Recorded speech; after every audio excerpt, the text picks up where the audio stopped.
A little bit of backstory on this. This is a piece that I wrote for and about my dad for Father's Day in 2002.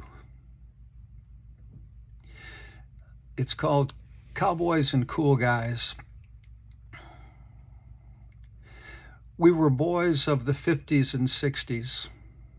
We grew up playing and practically living outdoors. We played baseball and football. We played Tarzan. We climbed trees. We swung on ropes and wild grapevines. We went fishing and swimming and camping.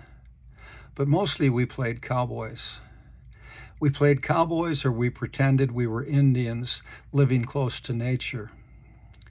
My early heroes mostly played cowboys and Indians. They were actors, and in movies we'd pretend to be them. I'll be Roy Rogers, I'd say. I'll be Hopalong Cassidy, Timmy would say, and little brother Tommy, who loved Campbell's soup, would say, and I'll be Tomato the cowboy. Most of my early heroes played cowboys. They were cool. And then, of course, there was always my dad. There was Paul Newman, Clint Eastwood, John Wayne, Steve McQueen, Marlon Brando, Robert Mitchum, Burt Lancaster, Jimmy Stewart. They played cowboys in the movies, guys who were cool and brave, guys who were competent with guns and girls and horses and bad guys. And then, of course, there was always my dad. He could ride a horse, shoot a gun, make a bow and arrows, teach a class, preach a sermon, dive off the high diving board, build a house, lead a prayer, paint, draw, and carve, invent things, talk and be friendly to strangers. He never lost his temper. He was never mean. He was athletic, strong, handsome, and funny. He was brave and cool. Then there was Clark Gable, Humphrey Bogart, Kirk Douglas, Cary Grant, the dashing rogue Errol Flynn. Guys who tended to be men of few words, men with mostly quiet confidence. And then, of course, there was always my dad.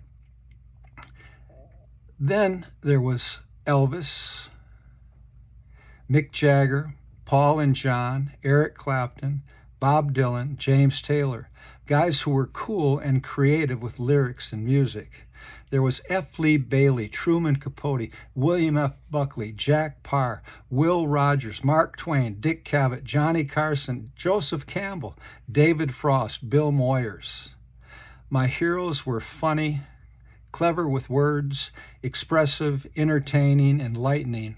They were humorous, lawyers, speakers, writers, interviewers, educators. And of course, there was always my dad.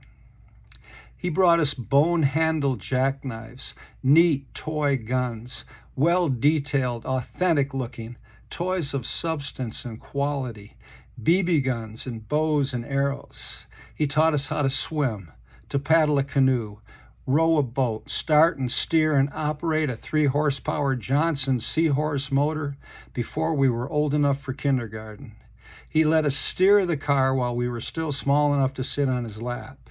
He showed us how to make things, to make slings, just like the one David used to even the odds with Goliath. He taught us how to cast with the Mitchell open-face spinning reel. He taught me how to shift the H pattern and how to ease up on the clutch and press down gently on the gas pedal. One time he guessed the number of dried beans in a big old jar at the Ace Hardware store in Arborland, and I won a brand new Remington single-shot .22 rifle. He gave us a sense of appreciation and respect for nature, for God's creation, for the beauty of feathery green white pine trees with 5 needles and the mnemonic for remembering, WHITE, 5 letters in the word white, 5 needles in a cluster on the white pine tree. For the colors of the rainbow, Roy G. Biv, red, orange, yellow, green, blue, indigo, violet. For northern Michigan lakes with clear blue water and firm sandy bottoms. For blue skies and white clouds. for the beauty of stars in the heavens, and for the beauty and the power of a sudden summer or winter storm. I've had many heroes through the years, models of cool and qualities I think of as profound, important, clever, interesting, graceful, entertaining, caring, strong, and wise. I still admire and aspire to that enduring sense of cool.